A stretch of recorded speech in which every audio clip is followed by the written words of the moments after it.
Furious Trump just got massive revenge on illegal killer overnight after nasty judge sent him free. On July 3, 2015, 32-year-old Kate Steinle died at a hospital 2 hours after being shot in the back of the head by illegal immigrant Juan Francisco Lopez-Sanchez, also known as Jose Ines Garcia Zarate. Kate's death could have been easily prevented, had it not been for the liberal sanctuary city of San Francisco deciding to harbor the fifth-deported criminal, who was easily able to gain re-entry into our country due to Obama's weak and unprotected southern border.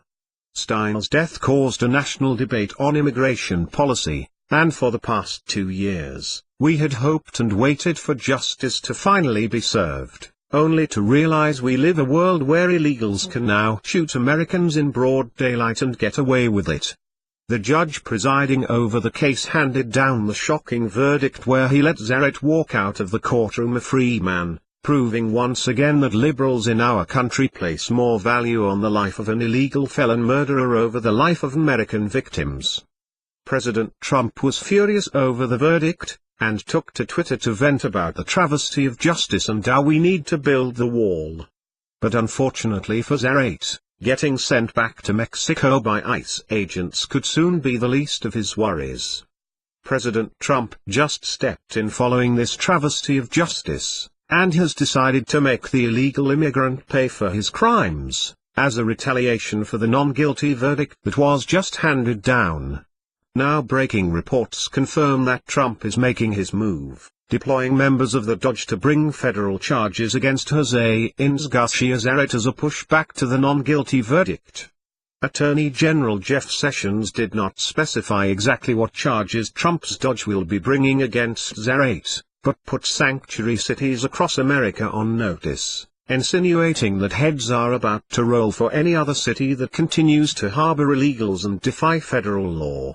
Sessions stated, when jurisdictions choose to return criminal aliens to the streets rather than turning them over to federal immigration authorities, they put the public's safety at risk. San Francisco's decision to protect criminal aliens led to the preventable and heartbreaking death of Kate Steinle, he said.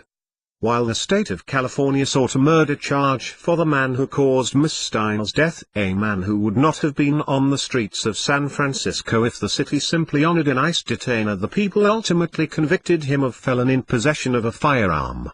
Sessions then said that Trump and the DOJ are not playing games at this point, and will continue to ensure that all jurisdictions place the safety and security of their communities above the convenience of criminal aliens. The Department of Justice will continue to ensure that all jurisdictions place the safety and security of their communities above the convenience of criminal aliens, Sessions said. I urge the leaders of the nation's communities to reflect on the outcome of this case and consider carefully the harm they are doing to their citizens by refusing to cooperate with federal law enforcement officers.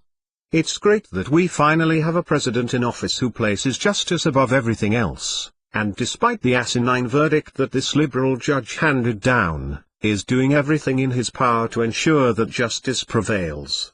You can be sure that the news of Trump's DOJ pressing charges will infuriate liberals, who continue to value the lives of illegal American murdering criminals over the lives of the senseless victims who continue to pay dearly for the insubordination of these sanctuary cities. Furious Trump just got massive revenge on illegal killer overnight after nasty judge sent him free.